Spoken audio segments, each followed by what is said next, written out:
And we are back here again in the steam tunnels. I have convened the benevolent and albeit somewhat nefarious Order of the Steam gentlemen.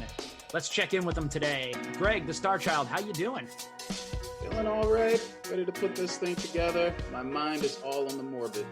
Ooh, I love it. Yes, as we do have a very special subject matter today we're going to get to in just a second that is full of the morbid, the mortis, if I can go into my brothers down south for just a moment. But let me introduce to you right now the three of clubs, the man you hope to have around when you pull an 18. It is Rashawn Smith. How you doing today, bud? Doing well. How are you, Fake? I'm all right. The Birdman is here in residence, and we are enjoying ourselves here as we are going to dive into some of our favorite, our what the fuck, human deaths, human life, human sacrifice, all the things that made us scratch our head and wonder why we watch movie deaths.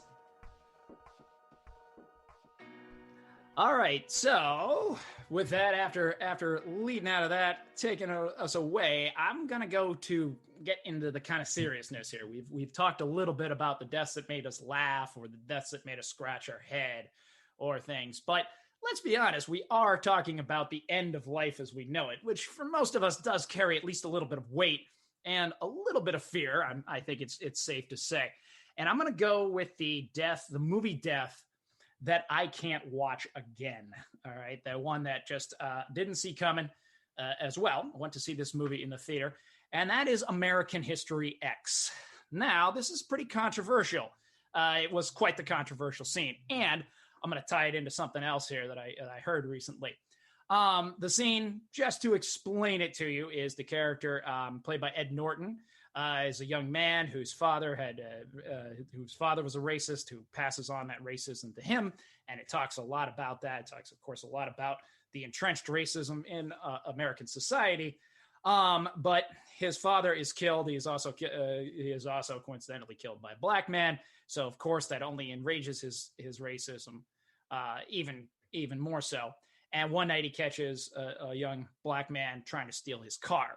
He not only shoots him, he makes him put his mouth on the curb, and he proceeds to curb stomp him and kill him in that way. In the most, just a very visceral, extremely brutal fashion that is just, it's still one of the hardest things I've ever seen on screen. To really drive this point home, I listen to a lot of podcasts. It's obviously, as I'm sitting here in front of a microphone with my two friends, it's clearly an art form that carries a lot of interest to me, and I want to perfect. And much like a musician listens to other musicians, I listen to a lot of other podcasts. I was listening to one about someone getting out of the NXIVM cult. That's the one that's spelt kind of weird, looks like Nixium or whatever. But this was the cult out of upstate New York, and it, of course, like all cults, turns into a sex cult. And yes, by the way, I'm going to have to sleep with your wife if you want to get your next sash. They had karate belts. These really, the guy was ingenious. He actually used multi-level marketing. No joke. This guy used Amway to get laid and enslave women and actually carve his initials into their flesh. Okay. That's thorough. Yeah. It is thorough when you really think about it. And they didn't even realize it. It had it was like supposed to be these kanji that were like, spiritual enlightenment and shit like this. And they had a doctor come in with a cauterizing pen and do this like just above their pubic line. It's like fucking terrible. The most messed up cult in that way. Some cults, it's just straightforward. Like, why wouldn't you have crazy orgies? That's usually the thing with the sex. Well, usually, let's be honest here. It's the guy who starts it. It's almost like they come in and you have a sit down and you have your annual review. And it's like, very good. I see you got your robe. That's very good. You're doing 24/7 work and giving all your money to me. Very good and all that. But I haven't fucked your wife yet. Bob, we're going to need to talk about that, because if you want advancement here, I need to fuck your wife. And actually, you need to stop fucking your wife. Think about it, Bob. This is how it's got to be. Bob. Right? This is what it's all about, Bob. Do you want to get ahead, Bob?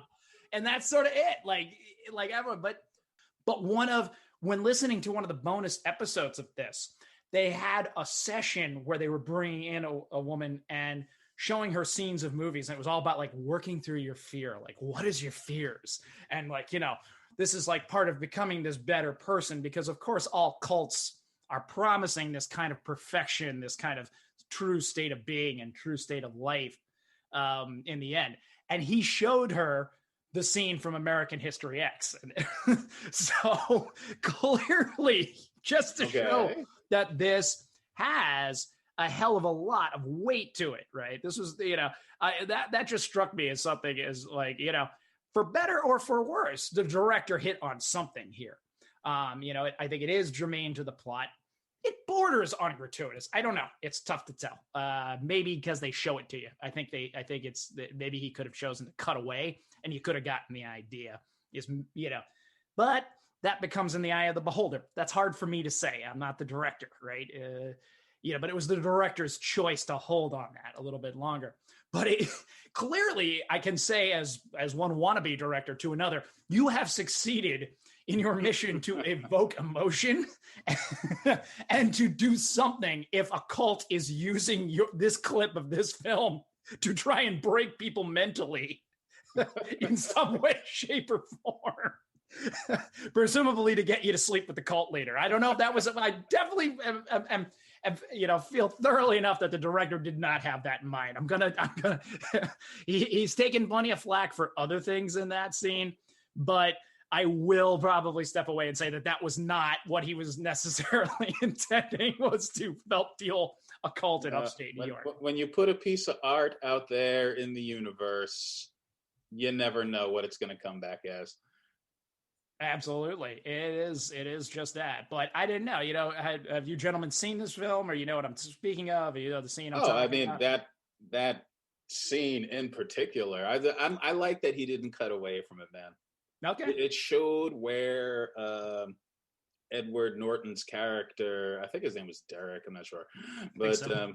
It showed like just how hard his heart was in that moment.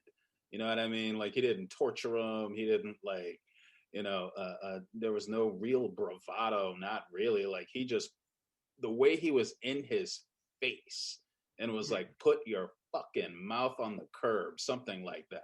Yeah. Like, that showed you that this man was a deliberate man, that this dude who thought he was a criminal did not know who he was fucking dealing with. Well, clearly. And he put him down that hard. Oh, I mean, it's like, so he just put him visceral. down. Yeah. But I mean, it also clearly, like, it also is clearly building the character and showing it, and hope, eventually is trying to show the tragedy of the character and the uselessness of it all. I will say the other part that freaks me out is his girlfriend, played by Veruca Salt, is looking on, and she's just absolutely, loving it. Like, she's totally wide-eyed watching it, and enjoying. She's like the person in the movie, almost like us in the audience, but she's she's loving it, right? The look on her face is truly frightening. It's all, almost sexual. And it's she had a great face. I loved her. Yeah, no, she has a very, clearly she does have that expressive face. Like, you know it. It's tough. Like I say, I still remember it. I still know it. And I get why he left it in there that way, but I don't know if I can sit through it again. Like, which is saying a lot, because I've watched a lot of shit, guys. Like, I have watched a lot of hours of film and some pretty bizarre stuff. I guess maybe it's cutting close to torture porn, which is a genre I don't particularly. You're among friends. It's fine. Torture porn. I mean, torture porn's not really my thing, It's just like Not really.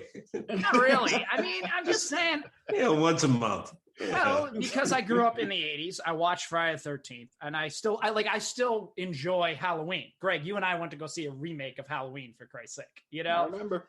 So it's one of those things. I always feel like a weird kind of hypocrite to myself, because it's like, well, that's okay. It's like, this is very strange, very blurry line of the way they handle violence. I mean, any director knows that how you're going to convey this violence is what's going to make people think about or look at this character.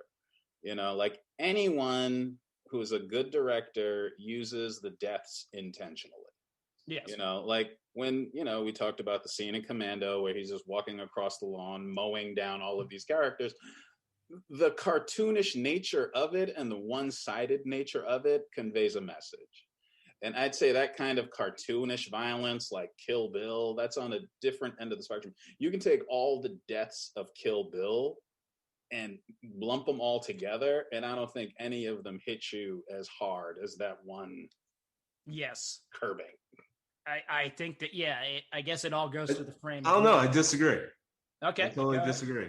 Yeah, I think it's a matter of how things are hitting you and why they're hitting you at that moment. If anything, I'm glad you said Kill Bill, because I had struggled on whether or not I wanted to put Kill Bill on any of my lists, because there are so many in that film that I can argue someone arguing it mattered to them, because there's so much plot and character development in such small increments for the people in Kill Bill that their death actually meant something. Mm-hmm. Even if you only got to know those characters in 5 to 7 minute increments in relation to the main character. And frankly, one of Tarantino's best jobs of making you understand the world of each character in the moments of the interactions, and then turn it on its head with some sort of fatalness to it. They don't register on my top list, but they came close each time because I thought every death was pivotal to the story. All right. Well, it is all those, like, that's what we're talking about today, right? How the director handles this through that subject matter. And I like that as a take even on a film as Kill Bill, where the death is coming so fast and furious. But as you say, Rashawn, it's being used to advance, to help us understand each character a little bit more. Just in how we get even like the Michael Madsen character when he's giving her the little speech there, before he buries her alive and what have you. he kind of feels bad about it. But no, without a doubt, I mean, the visceral nature of that particular one, going back to American History X, that one's just stuck with me for a very long time. It's a good one to get stuck. Yeah, I mean, it is. I can, at the risk of virtue signaling, because like I say, it's dealing, of course, head on. It's dealing with that head on with racism of the darkest mold, not even the systematic, but just I hate this person because of this skin color or this, or where, ethnicity or religion. It's going right to the heart of it. There's not any, literally or figuratively any punches pulled. So I do understand that, but I think it's moments like that in film that you hope can give you kind of, understanding and pause. I think in the current day and age, in the current zeitgeist, there's an important transformation that happens to young men when they're heading from their 20s into our age group in their 40s. And if you're still thinking that violence is going to be fun, like in Commando, when you're in your 40s, there's a problem. I would hope. Yeah, it's a part of maturity. Yeah, like one would hope that you can compartmentalize and you can move on and start to see. But those having some of those moments, some of those films growing up that make you think, hey, this is not a good idea. This is not where we want to be. Korea clubs today is just showing up, screwing up everyone's deck of cards. I totally disagree on that too. If that were the case, we wouldn't have the action movies that we have. We wouldn't even have the movie industry that we have. It's not predicated on 18 to 35-year-olds only going to see these movies. It is predicated on people up until their 80s going to see basically the dreams of themselves on the screen. They want to be Tom Cruise jumping off of a freaking helicopter onto a skyscraper and living to tell about it. They want to be